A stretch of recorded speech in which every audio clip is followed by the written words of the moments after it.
my caramello while you do that. That sounds delicious. I had one in the freezer last night. My dad stole it, so I was like, I gotta fucking buy another one. Do you like seafood? Seafood? Yeah, I like seafood. Man, I just had a fish sandwich and like a breaded fish sandwich, and it was delicious. Did you make it or get it from somewhere? So we have like this bar kind of near me where I live, and when I get off work, I'll just stop by there and pick my wife up some food, and I always get this fish sandwich every time, and they know me when I go in there, and so they're like, "Fish sandwich?" I'm like, "Yep," and I just grab it and go.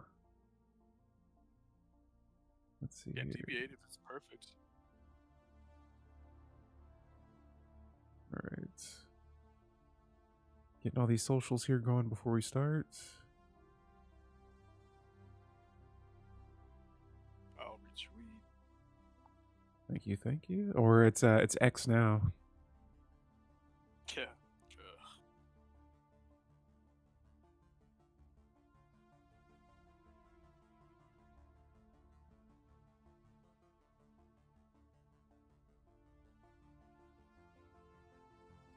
All right. Let's see. I'll make sure everything's working here, and it looks like we are good.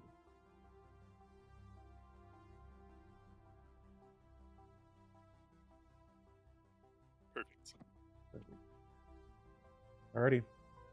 Here, I'm gonna get started here in just a second. Let me get all this situated and. All right, you ready? All right, getting started here. I'm ready up to. Okay, 3, 2, 1, and let's go. All right, yo, what's up, guys? I'm Alpha and Delete, and I'm here with BeagleJack. Jack, how you doing today? I'm great. How are you, sir? I'm good. And today we're going to be talking about some early game tips and strategies to help get your empire started in the beginning of a Stellaris game. And so right now I have us two together here in a game lobby, and we're going to pick our empire that we're playing with today. Now, yo, Jack, what kind of empires do you like playing with in Stellaris? Can you hear me? Hello? Well, yeah, I can hear you. Yeah. Personally enjoy, if I play Bio, I love to play Clone Army. Clone Armies. When I play Clone Army, yes, sir. When I play Clone Army, I tend to run trade builds because I think they're really strong. Okay. Otherwise, I just play normal Gestalt. I'll play some robots or some Hive. And just try to play all three of the different types. Nice. Well, today we're going to be playing with the United Nations of Earth, and this is going to be what's usually recommended, would you say, for beginner players? Yeah, I think the pre-mades are great ways to learn the game. They're well balanced, at least in terms of their origin, by having prosperous unification, which is one of the best overall origins in the entire game. So it's a great start to learn the game, playing with the humans with that origin, and go from there. All right, cool. All right, so we got our empire here, and if you're playing this game, like I said before, United Nations of Earth is usually a good go-to. BeagleJack mentioned the Gestalts, aka machines, and so, or were you referring to hives? Hives or machines? I believe you like the machine species. I think Gestalt refers to both of them. Mm-hmm. It's the type of government structure, and then Hive obviously is the biological Gestalt, and then you have the robots. Can't go wrong with a good robot playthrough, but I really enjoy them both, to be honest. They're both very strong. Nice. I would say if someone was just starting though, like machines would probably be a good pick for them as well, since they have less requirements. And so yeah, we got United Nations of Earth here selected. Let's go ahead and start our game. And we're going to keep all of our galaxy stuff kind of set to... I usually just play on a smaller galaxy size, but everything else is pretty much set to default. And so let's go ahead and get this thing going. So we're going to start, and yeah. All right, and so question for you, BeagleJack. So when you are starting your game out, what are some of the first things you're like looking for? Besides our origin here. Well, the first thing I like to do when we start off is leave it on pause. You don't want to run you don't want to run the time for it unless you just don't care about the results. But the first thing I would do is I would look at my research and kind of decide the path I want to take in terms of what my options are and what's available. And I don't know what you're looking at, but if you open your physics research, Yeah, I'm looking we right have now. 3 options right now. I think the best available option, probably the research speed plus 5% or fusion reactor. It really is going to depend on what your goal is, but you can't go wrong ever with extra research speed. And fusion power is good if you want to unlock antimatter missiles or cold fusion or improved reactor boosters, which are all like technologies that require you to have fusion power unlocked first. Okay. And so, like, throughout the game, are you constantly picking like research speed, or isn't there something that increases like your scientist or if you're playing with robots, your calculator's output? Where how do you weigh those two together? Hmm. Do you go with research Yeah. speed or do you go with more tech point So or tech output? I think honestly a good way to determine what's the better option for you is to hover over your research tab in the top of your bar. If you look at your research, Oh, we start with a total of 68.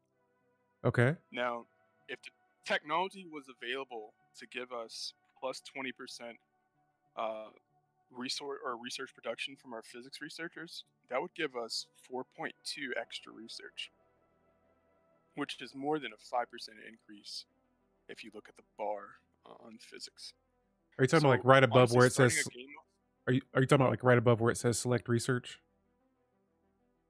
or at the very top? yeah. So if you look at the bar, so we're looking at both actually. If you look at the bar that says 68, Yep. that's how we can figure out what the 20% will be.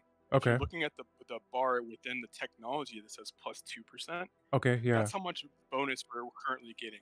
So if we were to get Oh. 7%, 7% total plus progress to physics and society and engineering would be less valuable to us than just more base plus research from our researchers. Okay. So if I had those two options to start off, I'm taking the plus 20% researcher, the physics research, if that option was available. But it's not. And so I think the clear choice here, if we're going for research speed or research total, is the research speed plus 5%. All right. All right. And so, like, all Now, right, if you move in this down, case here for go ahead. society. So this is one of those types of technologies I was like mentioning before about increasing researcher output. Now, it like right now, would it probably not help us as much as it would later on in the game? Well, I think if you look at it, you gotta start over. I think in your analysis, society research overall Mm-hmm. isn't as valuable as engineering or physics. So what that Mm. says to me is we have 3 great choices here, but what do we really need early game to get a leg up on people? And I think the answer there, in my opinion, would probably be the Unity. Really? We're gonna get permanent plus 5% monthly Unity bonus, and we get a lump sum of Unity, which is going to allow us to at least unlock one tradition. Uh, Now that 5% cumulative Unity is going to add up like massively over the game, and getting an early tradition, getting a leg up on people Unity wise is a great way, especially as bio. You have a good option to Unity rush as much as you can, and I think Unity rushes are really strong. So if it were me, I would take the Unity. Now, assume Unity's not there. We're still going to have 2 really good options. We have the research speed, which is almost always your best choice. Pop growth speed here to start off, because 10% pop growth speed is massive, and That, pops are power in this game. okay. That was going to be my first option there, but planetary unification. Mhm. I didn't think about going for that Unity early there, and so yeah, we'll select that one. And then for engineering, what are you thinking? Well, engineering, it's kind of an easier choice here. I think the option to take is the powered exoskeletons, because I think cybernetic is the best ascension for bios. However, even if you're not going to go cybernetic, getting that plus 5% worker pop resource output is really strong, Okay. and army damage is okay. But 5% resource production is much better than mining station output or Corvette build speed early on in the game, unless you're going to go some Corvette rush build. If you are going to play super militaristic, maybe you go with the standardized Corvette patterns, but I think the best choice is powered exoskeletons here. Okay, getting that extra resource output from your workers. It's also a prerequisite for cybernetic ascension, so interesting. Always keep in mind if something's a prerequisite. Were all of those prerequisites, or was it just the powered exoskeleton? Well, the standardized Corvette patterns doesn't lead to any additional kind of technology being unlocked. It's a dead tech, in other words, so you can take it at any point, and you don't need it to take anything else. The zero-G refineries, the best of my knowledge, only unlocks like mineral cutting beams or I think long-range mineral scanners. So really, it's not a key technology. It's a very minor one. It's a good filler technology, but not something you would take over a good engineering research technology. So you mentioned dead tech. What does that mean exactly? Like it doesn't lead. Oh, go ahead. Go ahead. I was saying I'm simply referring to a technology that is not a prerequisite and does not unlock future research. Meaning it's just there. You can research it at any point in time, and it's not something key for you to consider. Okay, so it's not going to lead into any kind of advancements. Absolutely. Other than what the tech itself does, you don't get anything in the future ever from doing that. All right, cool. Well, we've looked at technology. I've gained a little insight. Appreciate that. What comes up next? I think the most important thing is if you look at Earth, our main planet. Okay. Let's kind of decide what we're going to build. So we're on the building slot right now?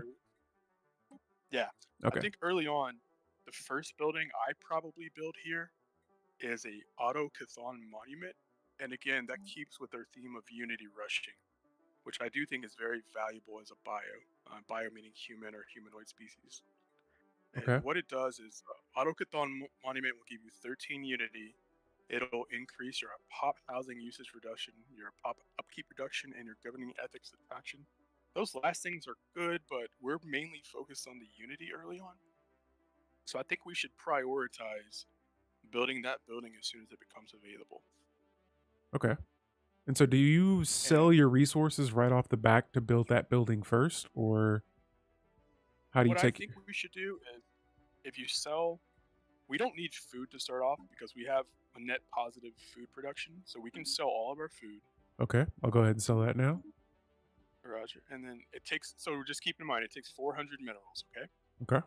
The way we can get 400 minerals is to sell our consumer goods as well. All right, selling the consumer goods. And then sell 125 alloy amount to put us over. Then buy some more minerals until we get to 400. There it is, 400 minerals. There we go. And so you said build the monument? All right, and so the monument is queued up, and this is going to be our first building on our planet Earth. All right, and so now we got our first building on here. Now, while we're here on the planetary, just the interface here, do you go with districts first or buildings? Like what's your process with that? Districts versus buildings. Yeah. So as we're starting, you'll see that we have 2 building slots open. Okay. I think the best choice for these slots is to utilize all the available building slots we have first.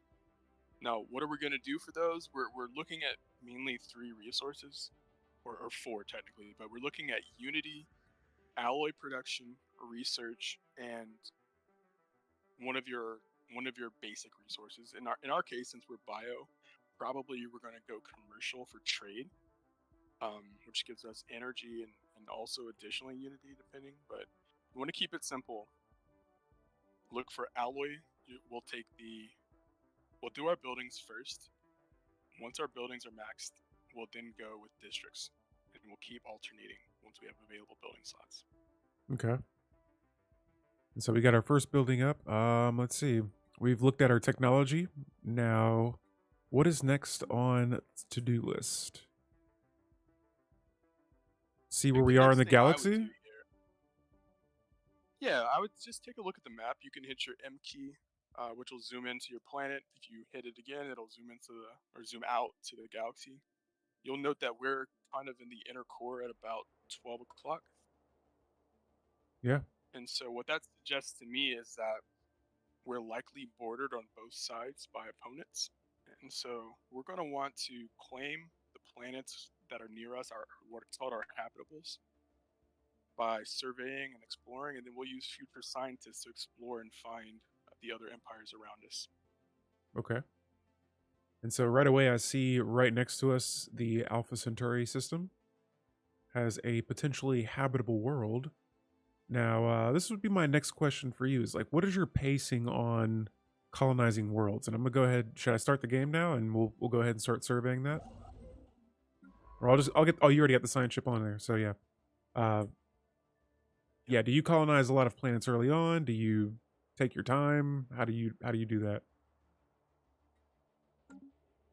I think the best way to stay safe is to look at the number of habitables you have in your settings. Typically, it's 2, which means that there are 2 planets within a few jumps from your capital that are considered your habitable planets, meaning you'll have maximum habitability as your population.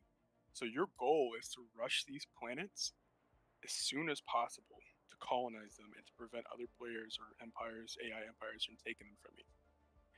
So if I have 2 habitables, I'm looking personally at a 3 planets total, including your capital, kind of set up initially. And then from there, based on the map and my goals, I'll determine how much more I want to colonize the planets. Okay.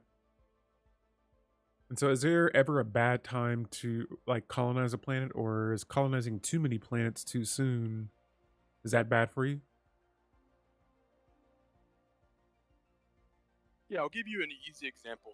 Let's imagine we just made it into the universe, we're humanity, and we're over ambitious in terms of how we want to explore. Let's say we don't realize there's a hostile alien species near us who doesn't share our values or our goals, and they're going to come do some damage to us. If we're spending our alloys, our metals, our resources on producing colony ships instead of a fleet, we can find ourselves with 6 planets, but they have a fleet of 20 to 40 ships, and they come in and they kill us and they invade our planets, and it's game over. So the long way of answering your question is what I just said, but basically it's a trade-off between how strong you want your econ and your military to be versus setting yourself up for the mid and late game with having more colonies. But you are vulnerable the more you colonize early game, because that's the time when the resources you would have spent building an habitable, another empire would have spent building ships. And if you have less fleet power, you're extremely vulnerable. And so, this is pretty much what playing tall and playing wide is. Yeah. Okay. In other words, yeah, it's tall versus wide, but it's for a little bit more of a distinction. You can play wide and play tall, but in either way of playing, you want to make sure you at least have your habitables and you're in a position to defend yourself from another empire early. That's why I would suggest just building, since we have 2 habitables, I would go just 3 planets, build ourselves a fleet of probably about 20, and then from there, we can start colonizing other planets, because that way we won't be as vulnerable to getting rushed, and we'll have enough strength to attack someone, and we'll be safe. We'll be able to guard our colonies. Okay.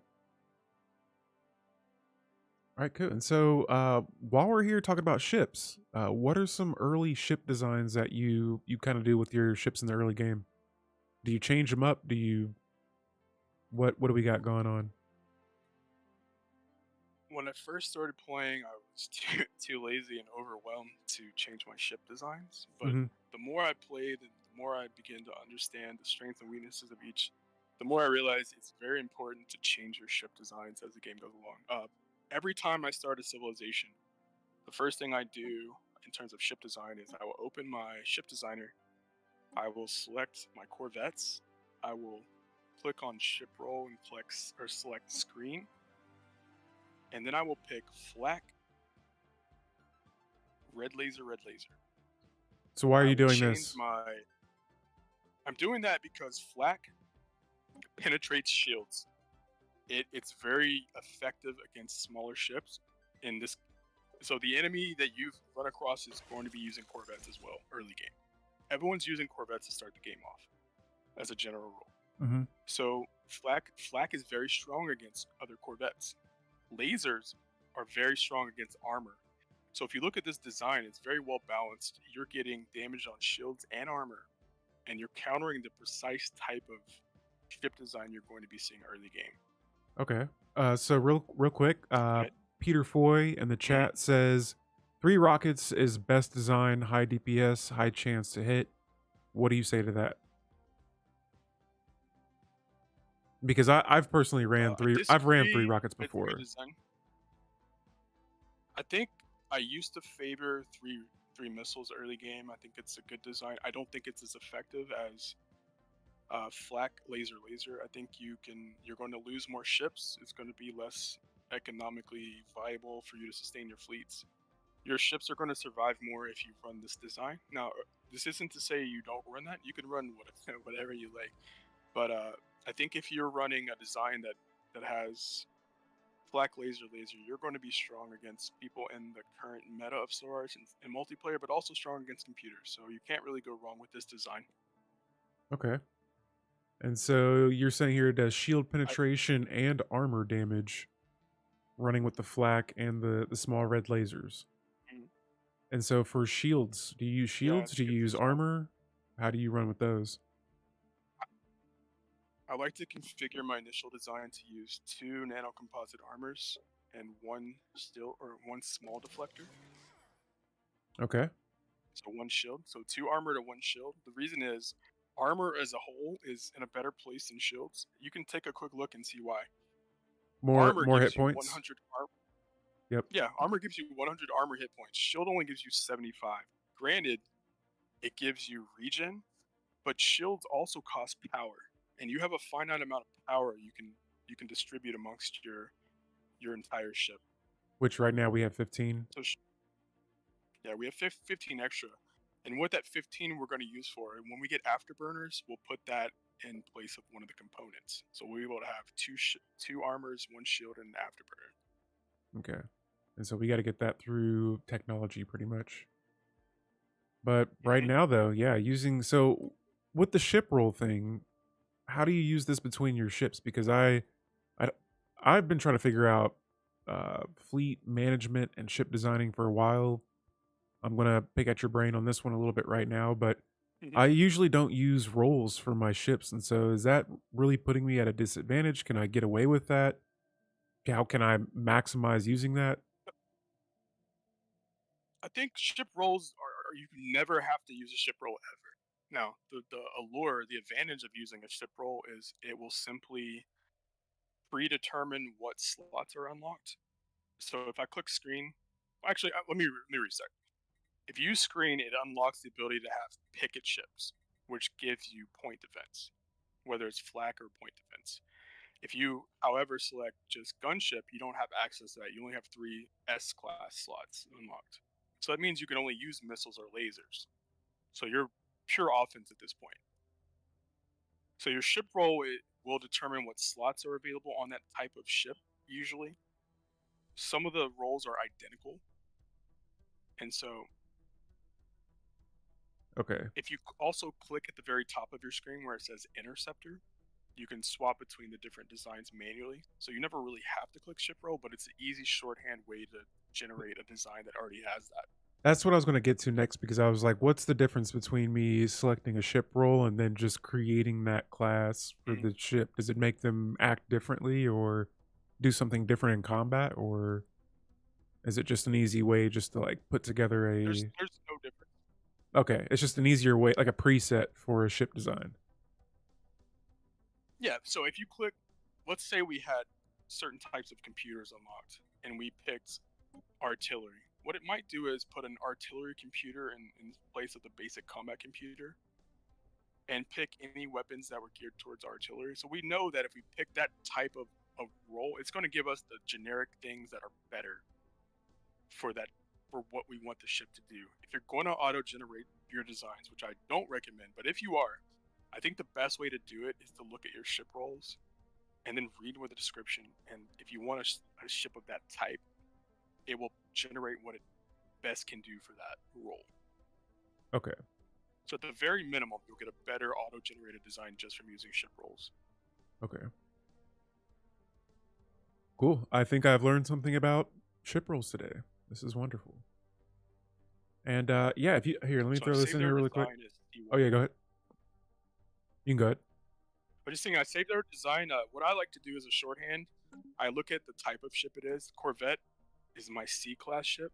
And Okay. my first design for Corvette is 1, so I just name it C1. Easy. Really short. Yep. I know what it signifies. Yeah, no one else knows what it signifies, but I do. Yeah.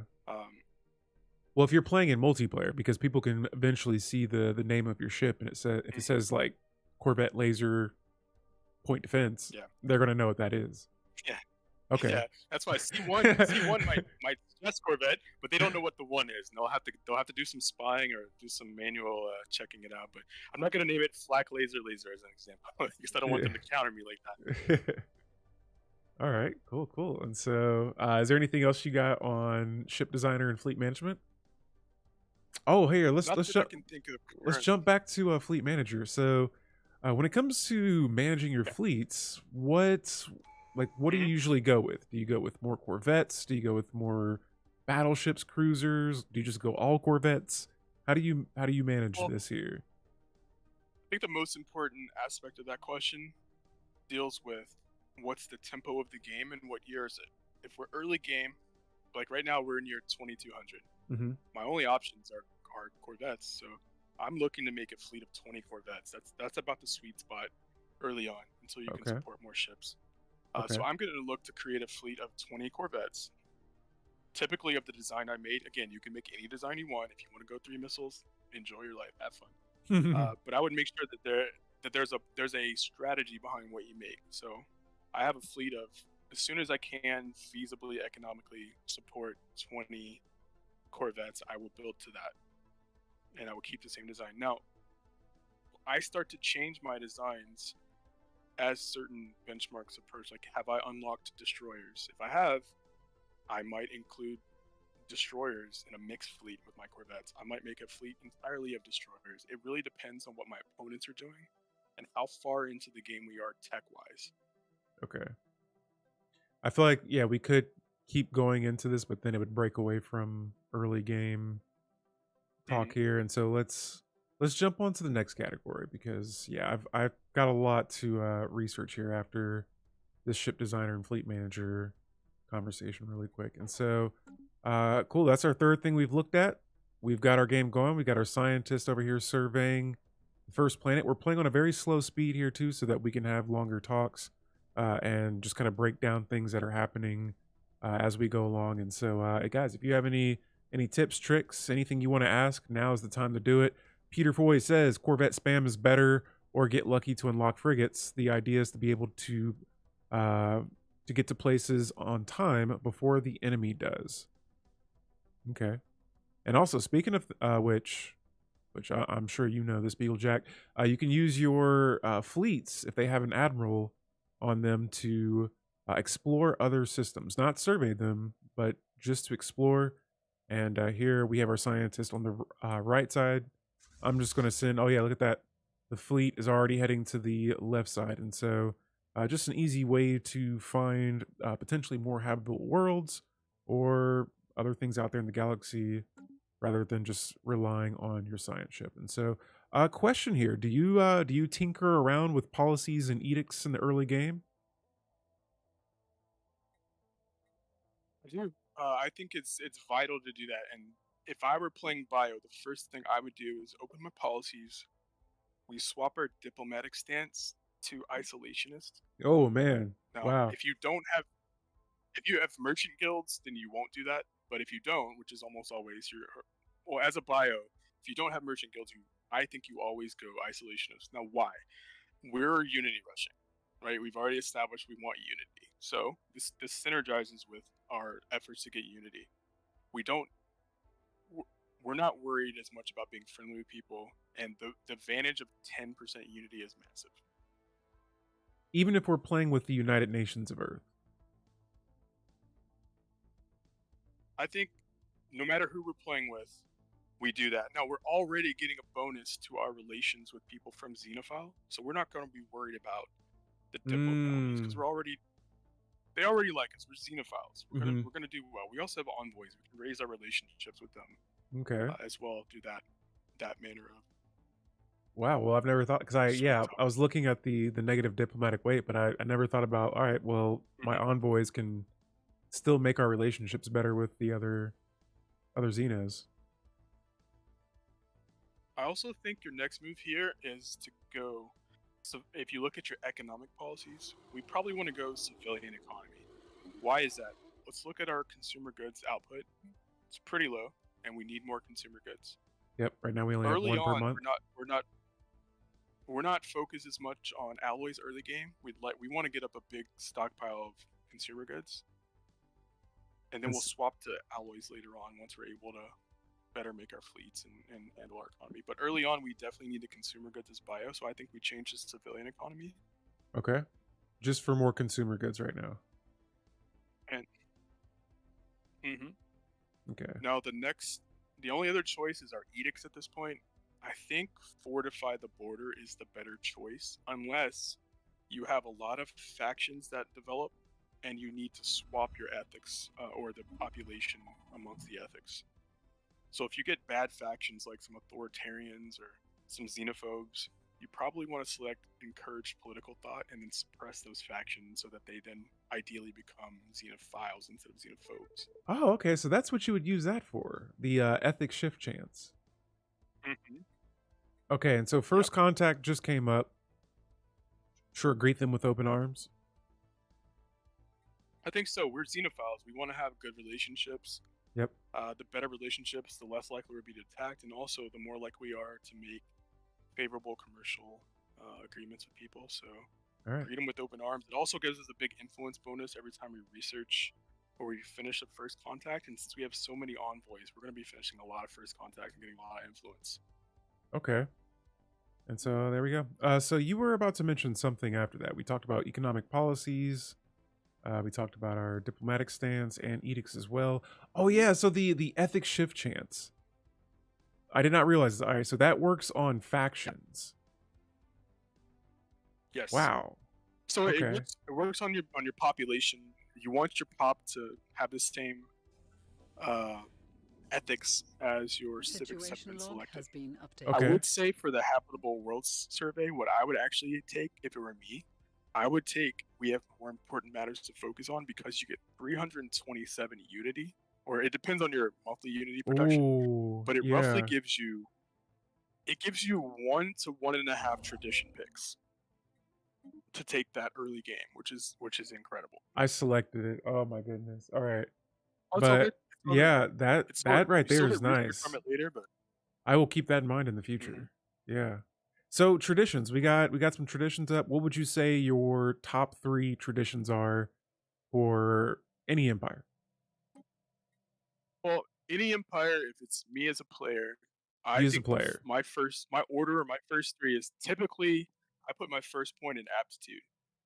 Really? Yep, I think aptitude. Why do I do that? Go ahead. Sorry. No. You're going. Yeah.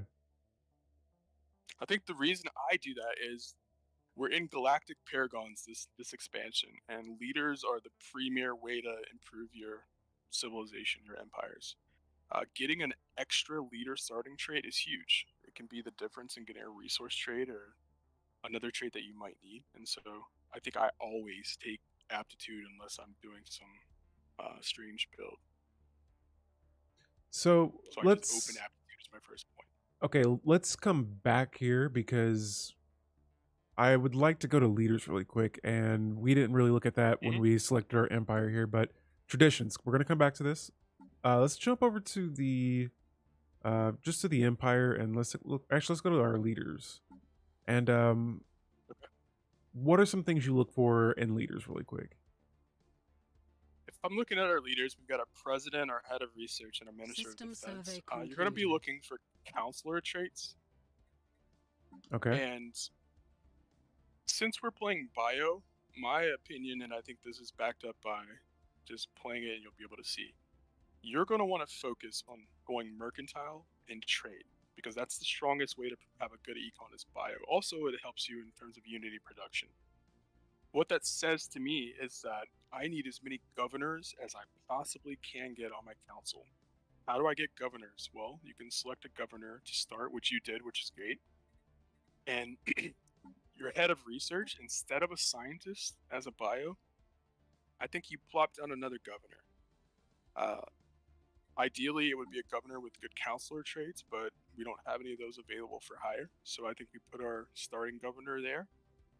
And governors are, the reason you want governors is because they get a trait called investor, which increases your percent trade value, and they have better counselor traits than scientists do. So what's that trait you were looking for? Investor? Is that like a good trait to go for with your leaders? Governors and investors. Yeah, as we level up our governors, we're getting the investor trade, which gives you plus 10%, at least the base trade value, across your entire empire.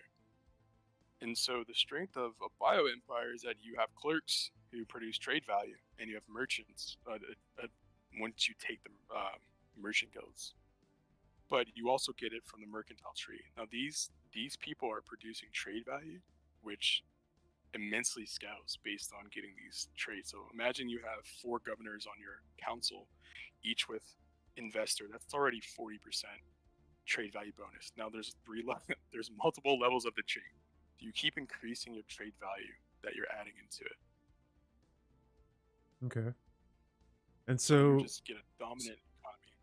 So I hear a lot of trade value here. What are you using this trade value for? Is this something you use with like trades, like commercial deals with other empires, or how does that all work together?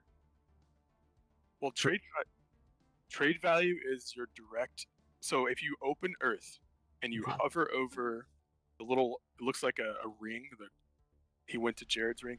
If you look at that little diamond ring, it says trade value. If you open up the trade value and you read it, it'll tell you exactly what trade value does. And I'll let you read that. All right. So trade value represents civilian day-to-day economic activity. Star bases collect trade value and convert it into resources such as energy credits if connected to your capital planet through a trade route. Now, trade value that is directly collected by your capital star base does not need a trade route to generate resources. Okay. And this is, it's showing me So all of trade the value ways. gives you energy credits. Yeah. Yeah. Okay. So the higher your trade value, the more energy credits you're producing. But also, even more than that, we're going to unlock some economic policies that also grant us consumer goods or unity based on our trade value production. We're going back to policies. Oh, we already changed that. So the economic, civilian. We can't do it yet because we have to complete the mercantile tree in order to get that, or to progress through it at least. And so that's why we're going to take the mercantile tree to segue back into our traditions. Okay. After aptitude. All right. So Peter Foy here has some comments on trade value. Says, found this comment on Reddit, and it says trade value basically means energy credits. If you have a system that produces a lot of trade value, make sure to build a trade hub nearby so that the trade value gets activated by connecting to your home planet. Okay. Yeah, that's true. So what you'll do is if you hold your Alt key, is a good way to look at it. You can see the trade value of that particular starbase or planet. You'll see that cool. Sol has. Whoa, I didn't even know you could do that. 17. Yeah. If we had multiple systems, you'll be able to do the same thing and see the trade value. You'll want to make sure they have star bases to collect it. And also trade routes that are linked. They will automatically be linked as a general rule. And if they're not, you can manually do it. And so hit Alt, and this shows you not only the trade value, but the resources you are currently exploiting in that system. Mm-hmm. Nice. Totally did not know that. And so, cool thing there. Nice. Nice stuff.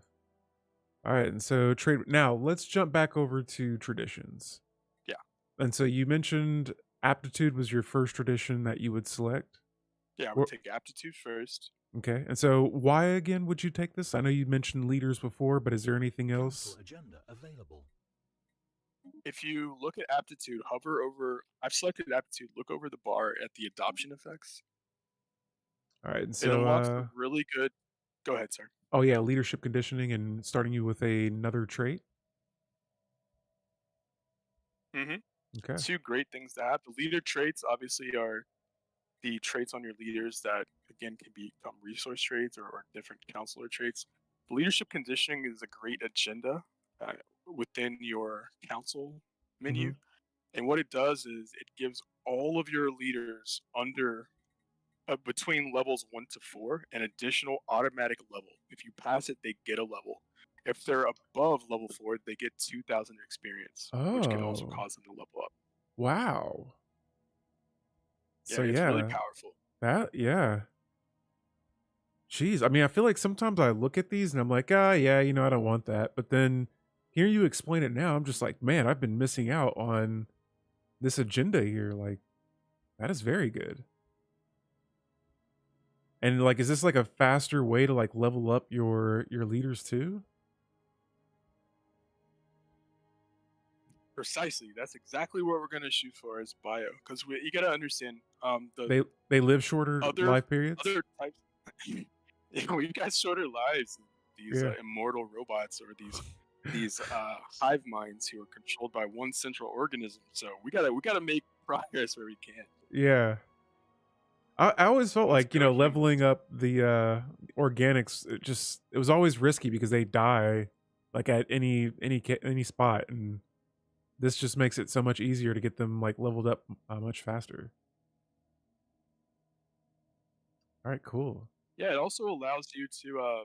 The good thing is if you decide to exceed your leader cap, even if you exceed your leader cap, as long as you pass agendas, you can still level up your leaders. If you had 100 leaders, if we were 100 leaders out of 6, normally we would get 0 XP for those leaders. However, if you pass leadership conditioning, they're getting that experience and they'll still be leveling up. Mm. And so could you like abuse this with machines? Since they usually tend to live forever, I couldn't do you it with just machines and with Hive as well. Yeah, it works Okay. great. Okay. That's so cool. We got agendas here right now. We are It's about a great way to to power your early leaders. Yeah, yeah. Leadership conditioning, yeah. So check that out if you're playing Galactic Paragons. And again, I want to throw a reminder in there that we are currently playing on a version that has all the DLC activated. And so everything you're seeing here is every single DLC is up and running in this game right now. And Infinite Opportunities is just passed. You want to try that leadership conditioning agenda next? Well, Or is it I too think early? early game, what we should do is we're gonna go expand the council Okay. because we want to get another counselor unlocked ASAP. But then our next priority would be leadership conditioning. So why is that? Why would you want to get your council size expanded? Well, it gives us another counselor slot, which is going to unlock another useful thing. So, like, if we want to go merchant guilds when we reform, there's a position that gives trade value based on your clerks, which is precisely what we're going to want to do with trade. And also, bios start with one less counselor than do Gestalt empires. They start with 4, Mm-hmm.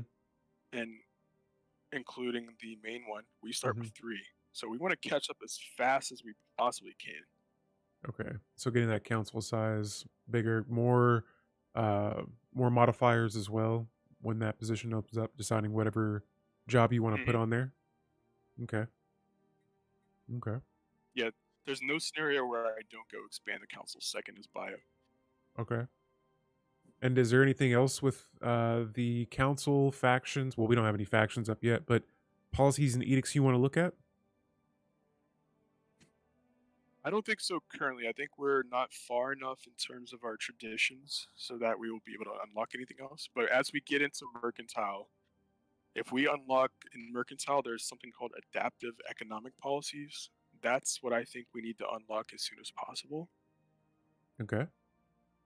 So I would suggest at this point, based on our Unity, we take the Mercantile as our second tradition. We don't worry about filling out Aptitude.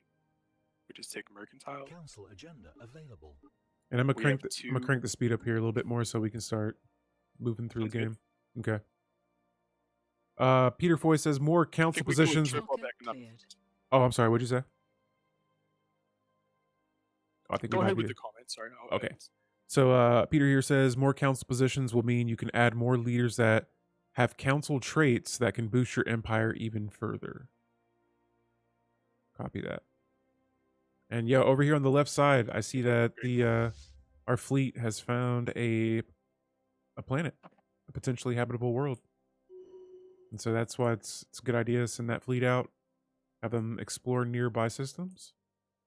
And this is one of those two barred arm galaxies. Like they're connected by one arm, and I think we're right in the middle. I don't think I've ever gotten that before. So interesting. Yeah, we're well situated. This is like directly in the middle of the galaxy. All right, and so yeah, I'm trying to get to where we can make either first contact. But outside of that, do you build more science ships early on? Do you build more construction ships? What do you go for next? And so you have a habitable world here. I already put that construction ship there, The first but thing I'm doing is building a star base.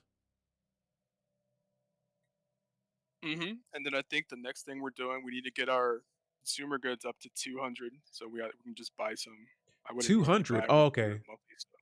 I thought you were saying like 200 a We're month. gonna want to build the reason why is no, sorry. I was like, We that's wanna build a intense. colony ship, and default cost Mm. default cost is 200, 200, and 200. So we want to have enough for that. Construction Okay. completed. Oh, and look at this. We found a singularity right next to us. A science nexus. Wow. And so found a megastructure very early on. And so cool.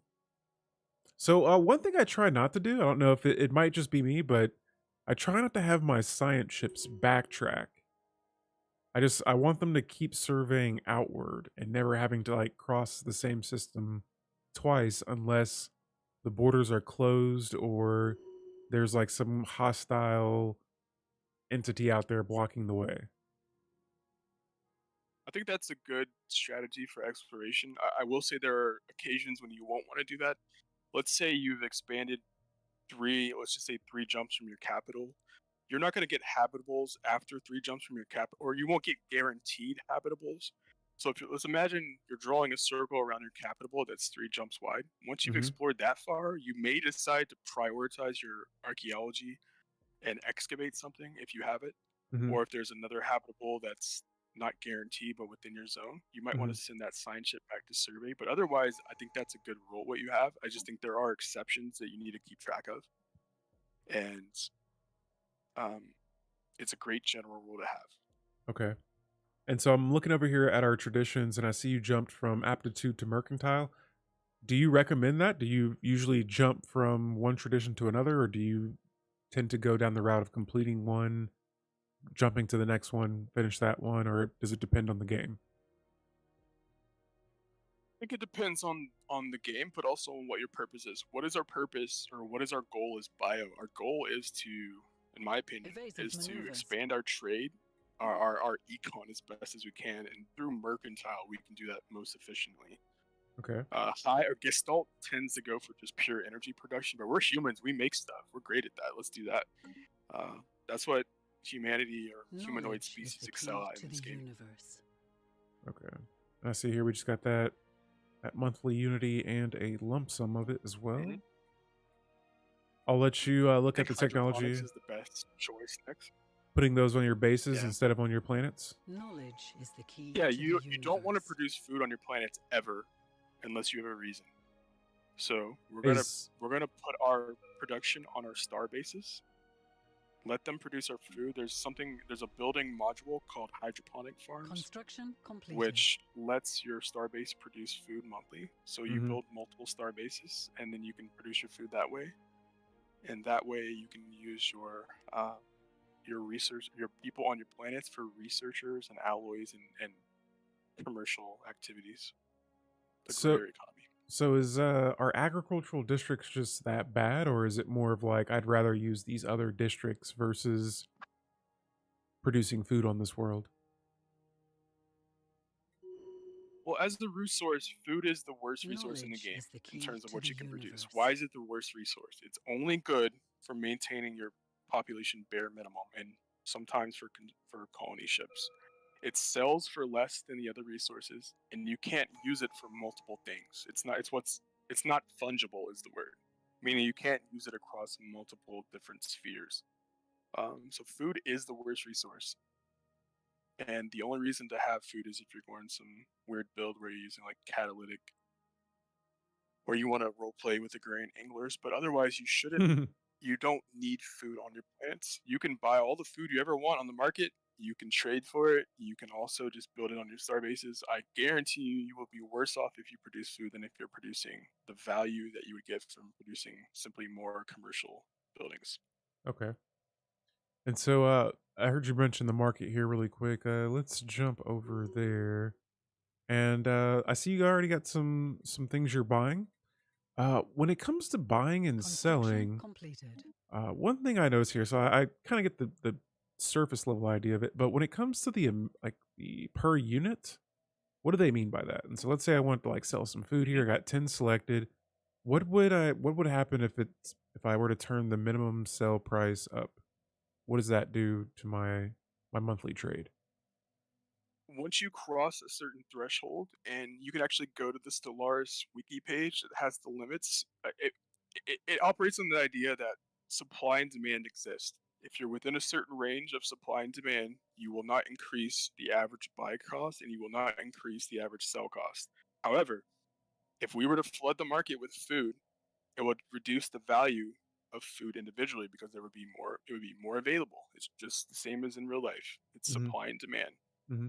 If we were to be buying more, meaning less is being produced overall and people need to meet our demand, then they can drive the cost up.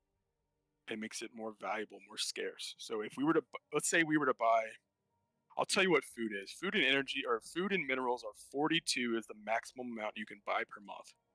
If we start buying more than 42 food or energy per month, we will start to increase the conversion rate, meaning it will cost us more than 1.28 energy per food because it'll be more in demand. So it's outside that minimum range of supply and demand that we were talking about. Okay. And I'm And the assuming same thing would go with selling. I don't know what the selling limits are. I don't have it handy, but okay. And so like a good time to like tinker around with this is when, let's say, like when the price of apples increases. That's when you want to sell more. yeah. So let's say you've joined the galactic community and you're in the galactic market. All the economies are linked together. Mm. You're willing and dealing with xeno species, and let's say one civilization desperately needs food, or they desperately want food. Let's say that in that situation, the buy price is going to go up, meaning there's more demand. If you have a huge stockpile of food, you can lump sum sell it, or you can sell more on average per month to make more of a financial gain than you otherwise would. Okay. Another situation, let's say let's say there's a crisis, or that the marauders come. The Khan decides he's gonna invade a bunch of planets and be war happy. At that point, you probably can safely assume the price of alloys is going to go up. So if you're producing excess alloys, that's a great time to sell them. It's also a terrible time to buy them because the price is going to continue to skyrocket. Hmm. So you might want to offset that by producing more or buying early when there's not a huge demand. But there are certain times when you can rest assured that the prices are going to skyrocket, or they're going to bottom out, and you want to be careful what you're buying and selling at those points in time. So like when there's a crisis going on, everyone's trying to build ships that cost alloys and that makes the price for it go up.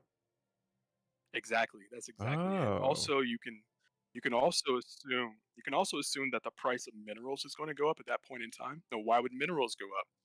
Well, if people are using minerals to produce alloys, which almost everyone does, and they don't want to buy alloys directly, they're going to try to get around it by buying minerals.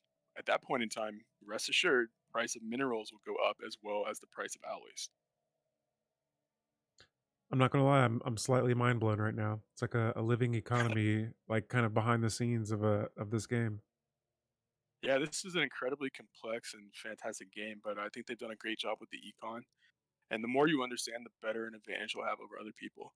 Yeah, like I just it went over the top of my head that other pops buying more ships and all that stuff adds to like changes to the economy, and so wow, wow, that's pretty Can I insightful. make one distinction so as not to confuse people?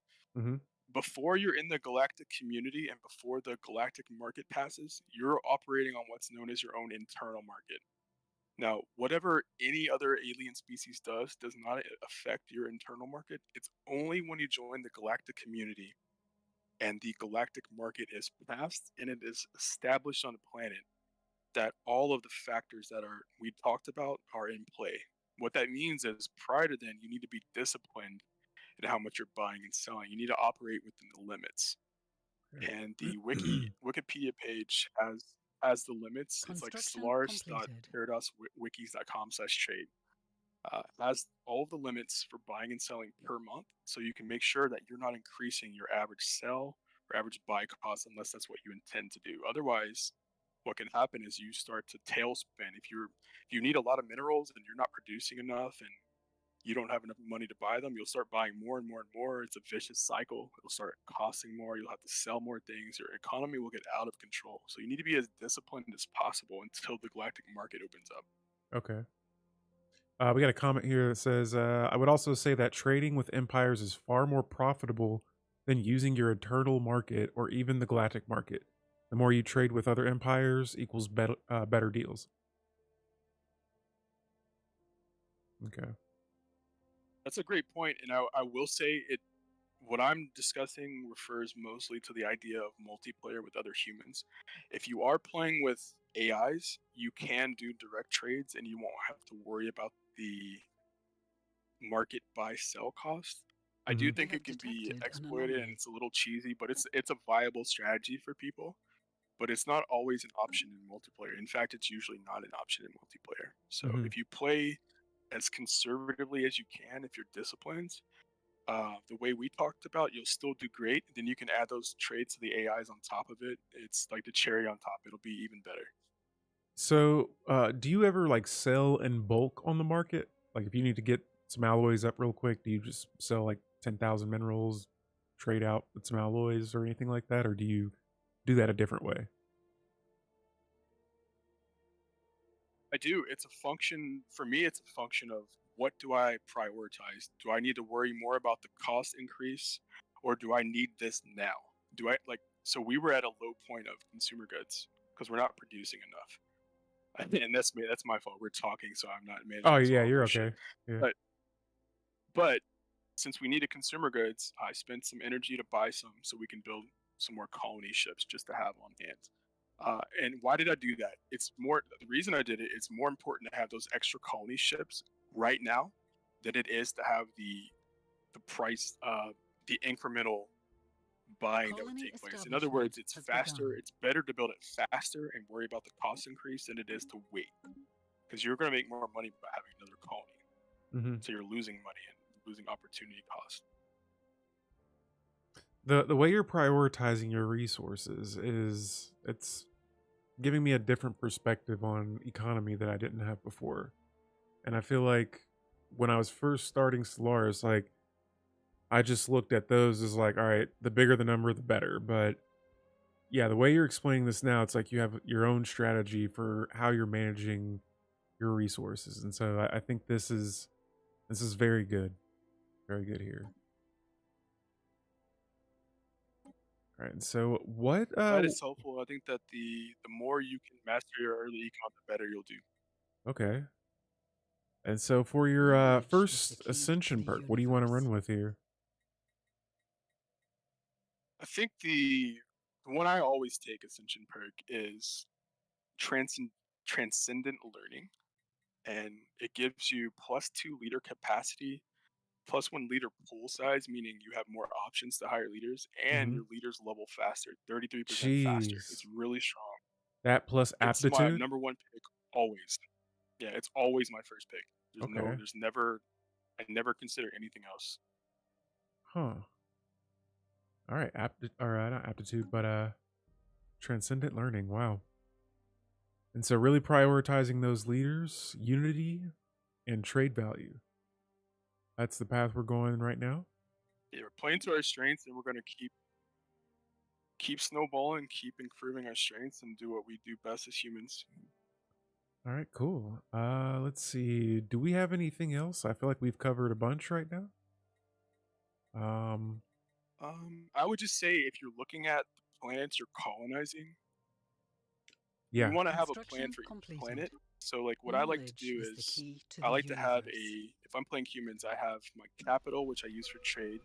My second or third planet, I'm using research, and my other second or third planet, I'm using for alloys because I found that if I have enough energy, I can buy the minerals and food I need or produce it through the star bases. Construction I need completed. alloys for wars for my ships and for megastructures later, and also for building new outposts. And you need research, which is probably the most important thing, one of the most important things in the game. System So survey you want to concluded. have at least a research and alloy planet in addition to your commercial capital.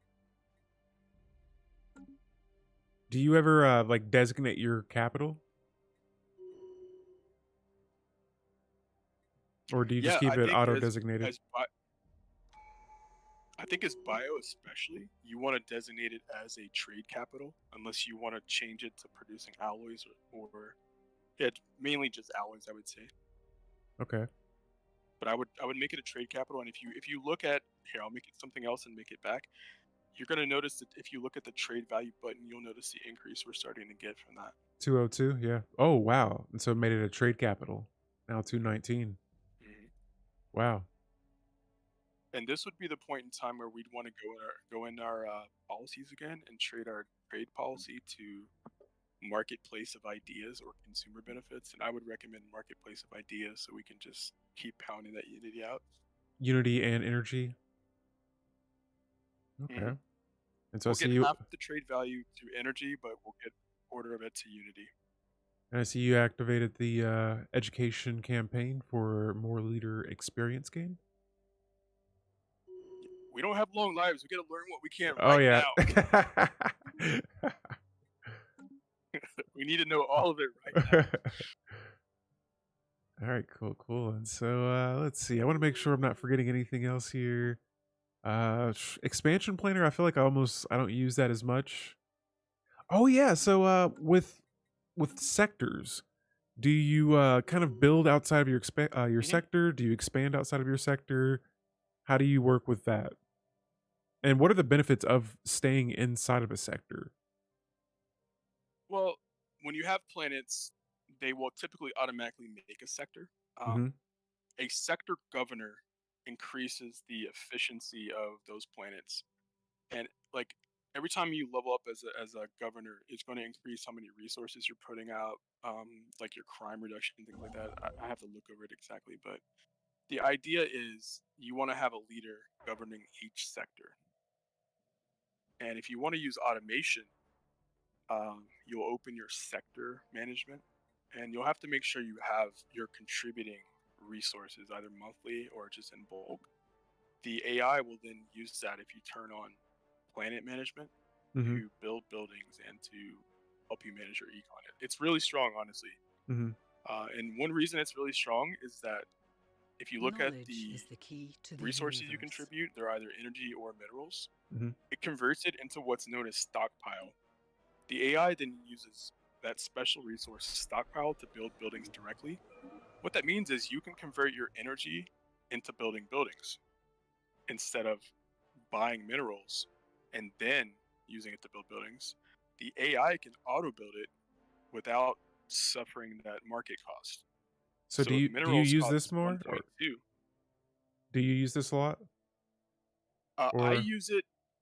I use it pretty frequently. I like to manage my economies manually with sector management thrown in on the side. And what I'll do is I'll have my each sector I will set to balance. I will contribute a little bit of money monthly, and then I will go to, let's say we go to Earth, and you look at your planet automation. What I do is I click that planet automation settings button, and you'll see a bunch of thing like prevent Oh yeah, deficit checks and construction. stuff. What I'll do is I will shift click prevent deficit construction, shift left click, and then I will control left click. What that will do is it will disable it by default on every planet in that sector, and it will also, Oh, yo, that's good. What? yeah, and by default it'll be off on all your planets as well. And so if you didn't have your sector management on and you have enough money, I'll put some money in there just so we can see what it'll do. If you have enough money, you'll notice that they will start building buildings, and they will do it at a reduced cost compared to us because they're not paying the market fee to convert energy into minerals. So it's Wow. often in your benefit to do it that way. Okay. It'd be a huge gain for you that way. Okay.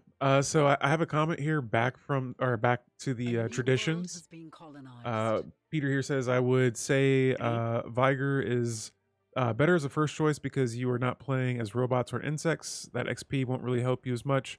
After getting more research, you can get 50% boost on minerals. And then they say mineral purification technology is less than. Mineral subsidy capacity. Your edicts will become costly over time as you expand. Yeah, so later on, as you expand, you want more edict fund, but early on, it's not necessarily a problem again because you're not using capacity subsidies because you're producing trade, you're not producing energy directly. Mhm. So you don't need to have edicts that much as bio early on. All right, so you have your second planet here. And what that same This game is the plan? planet we're going to Research make it concluded. to. Sorry, there's a kind of a delay on there. No, you're okay. No, I'm listening. I'd say we're going to make this second planet. Looking at it, we have a lot of capacity for industrial. I think we'll make this into a alloy planet since it's size 17, and we'll make our next planet into a research planet. Okay. All right, cool. And so I'm looking down here. Let's see. Got a locust swarm nearby. No AI yet. I'm pretty sure I packed this galaxy with We have encountered spaceborne Xenos, life and there we go. Probably all around. Oh yeah, so we do have some factions up. You want to take a quick peek at these real fast? We Let's got do two it. of them. We got The the. good thing about choosing Xenophile, Mhm. if you have your ethics as Xenophile and Egalitarian, it usually will just generate those two factions. So there's not a lot of choice, which is good. That means that your populace will be unified and that you'll be producing a lot of unity. As you can tell, we're producing 24 and 7 unity for a total of 31 per month, which is huge. Mhm. If we had different factions that didn't have our ideals, our society, our people would be less unified and would be less efficient. And so having these factions and having their approval being high does play or have an impact on your planets. Council agenda available. Well, it has an impact on your unity production for sure. Mhm. And the approval affects the happiness of your populations. And the more happy your pops are, the more efficient they are, the more unity you get. The more unhappy they are, the less efficient, and it's just your empire starts to suffer. You want your pops as happy as you possibly can. Okay. And I see here we are starting a first contact with something out there. Now, around this time, is this usually when... Okay, so I see you have a base up right now. Are you... Okay, you got more shipyards to build more ships faster, I'm assuming? Yeah, if we wanted to rush early, we would just get a second shipyard, and that way we can produce 3 ships simultaneously at once. After that, if you look at our naval capacity, as we expand more, we're going to want to build more fleet capacity by building anchorages for your navy. Okay. And how do you feel about like anchorages versus like strongholds?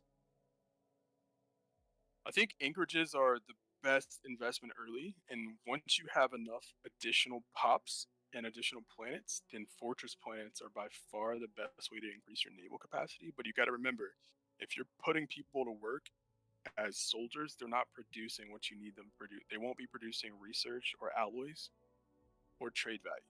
So it's a trade-off. It really depends on how many pops you have. I think as bio, you're already at a disadvantage because your population tends to not grow as fast as hives. So you want to use your pops as much as you can to produce research and alloys to try and catch up. And so I would use more star bases if you can for anchorages and try to make it efficient. Okay. And so, like right now, we have a couple of first contacts, or just one happening right now, but this isn't the first time we've had a first contact. Let's just say there's another empire over there. Are you going to start building more ships? Are you going to still kind of continue to build your economy, a mixture of both? What's your approach here? Because yeah, now we're getting more of these first contacts, and it's inevitable we're going to find someone out there. So, what are some steps you would take to get ready for that?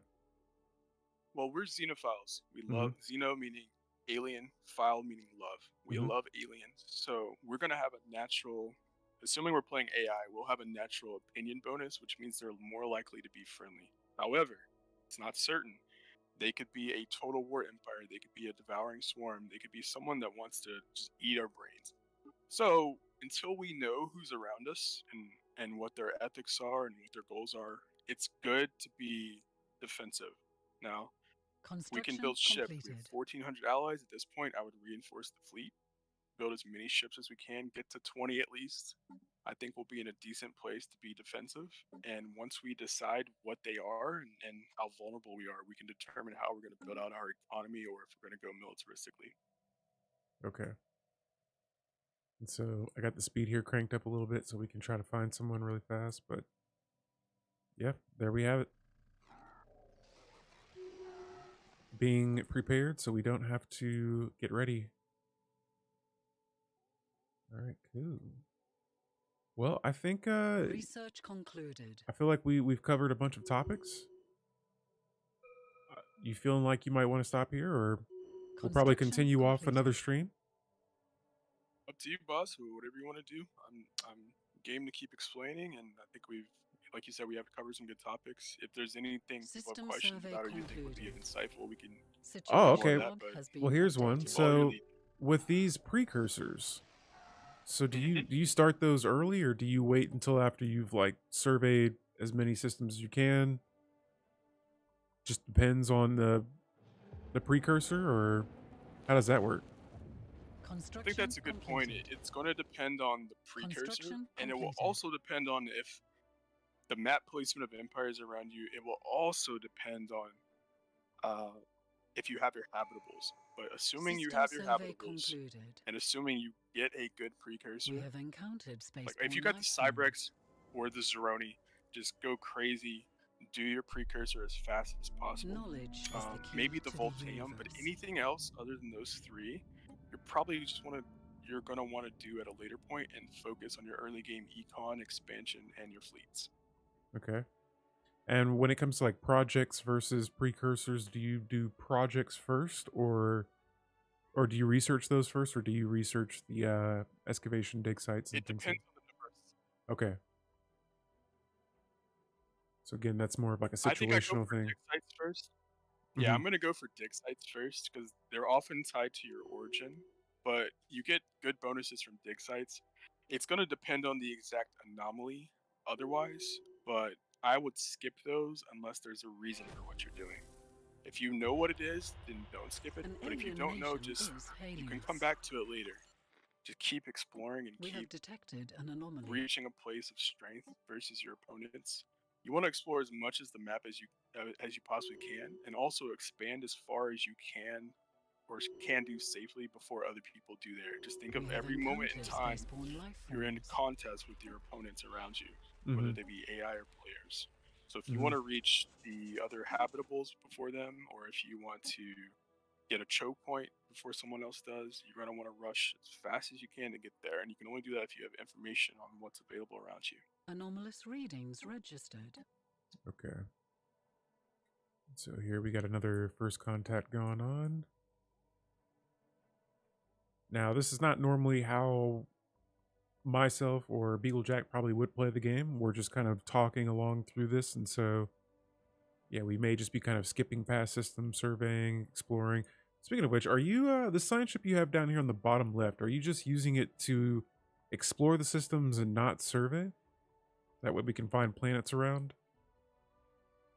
Yeah, And then you'll have like another wave of science absolutely. ships coming in. Oh yeah, go ahead. Yeah, that's Knowledge is that's the the right key to the analysis. You got it universe. perfectly right. That scientist I've actually got on auto explore. Now you can manually explore. I would prefer to manually explore normally, but since we're System talking survey about auto explore, concluded. you're gonna want to use your. If you find any planets you want to take, depending on who's around, you Ship then send upgrades your science ships applied. to survey them. Mm-hmm. But you want to meet other empires because you're gonna want to form a federation if possible, as if you're going biological and We have going trade, encountered spaceborne or life you might forms. find things like what we just Situation found, log that has been giant orb. updated. So it'll help you System survey find concluded. anomalies faster. Mm-hmm. So you just want to explore as much as you possibly can early, only stopping to survey if there's a reason. You're not going to survey for no reason. Okay. Wow. And so I see here we get this little trail of like 3 planets. Let's see. And so do you ever like make vassals once you're outside of your sector, or do you ever utilize those, or is that Research concluded. not a good strategy here? Oh, wow. I would say not to use vassals unless you're vassalizing an AI or a player. I don't Mhm. think you need to create additional vassals. I think that's less efficient overall. Okay. There might be if they're rebelling, for example, and they're being very annoying and you can't get it under control. Maybe you do it then, but generally you're not going to want to create your own vassals. You'll make vassals potentially by conquering people or being Construction so completed. strong that they won't say no because of the implication. So you An vassalize them at that alien point. nation is hailing us. Nice. See here, we found our first empire, fallen empire. These guys I have nothing to do with in the beginning of the game, unless they're like a military isolationist. They usually Yeah. they don't pick on me. System survey concluded. Like Yeah, these they won't guys. mess with you unless you build into their borders if they're fanatic xenophobes. Situation log has Okay. been updated. Like the enigmatic observers, these guys that we found, they usually don't even bother me that much. They'll probably have like a situation come up later, but fallen empires, they can be hit and miss. Completed. Sometimes they're friendly, sometimes not so much. Really the only advice I can say with that is best of luck. if you find one. They just kind of do their own thing. Don't make them mad. Yeah. Yeah. And so cool, we got an election. Now, elections, you ever spend any unity on these if you have like a specific leader you really like a lot, or you just let the people vote on it? Depends on the leader. Yeah. As bio, you want your leader to be a governor. We have Because detected again, an you're trying to anomaly. maximize your trade value. So do whatever you can to ensure the election is Okay, rigged cleared. towards your democratic. If they have the most support, they win the election. That's Okay. it. There's no other Research calculus. concluded. If you're oligarchic, you can just directly select your leader by paying unity. Okay. And so the leader that you selected at the But beginning of always the make sure your game. leader has bio's governor. Okay, you want to make sure that leader Construction stays the completed. leader of your empire. Well, generally, but either way, even if you don't, just make sure that a governor, if you're playing the UNE, is your governor. Okay. Is your leader? Sorry, your governor is your leader, not your governor. Okay. Construction completed. Let's see Anomalous here. readings registered. All right. Well, I think I've gotten as much info in. Construction We found some completed. other empires. We've pretty much covered every category in our tabs here. Let's see. I want to make sure I didn't forget anything. Let's see. Yeah, market. We've already looked at those. Cool. Well, BeagleJack, you've been incredibly insightful today. A new world of opportunities awaits. I look forward to Thank you getting for having me. I really enjoyed it. You're the best. I'd like to get another part of this going, and so I don't want to make any plans on stream, but like I said, I'm sure we'll see just where this goes from here, and maybe we can kick off with a part 2 of this in the future. Anytime your game, I'm your man. Just let me know, and happy to be back on stream. And again, thanks for having me. Really enjoyed it. Hope this helps people out. Yeah, I hope this helps out people as much as it has helped me out. Like I said before, you've been great. Anyone that's watching this, thank you so much for tuning in, and until then, I will see you guys later.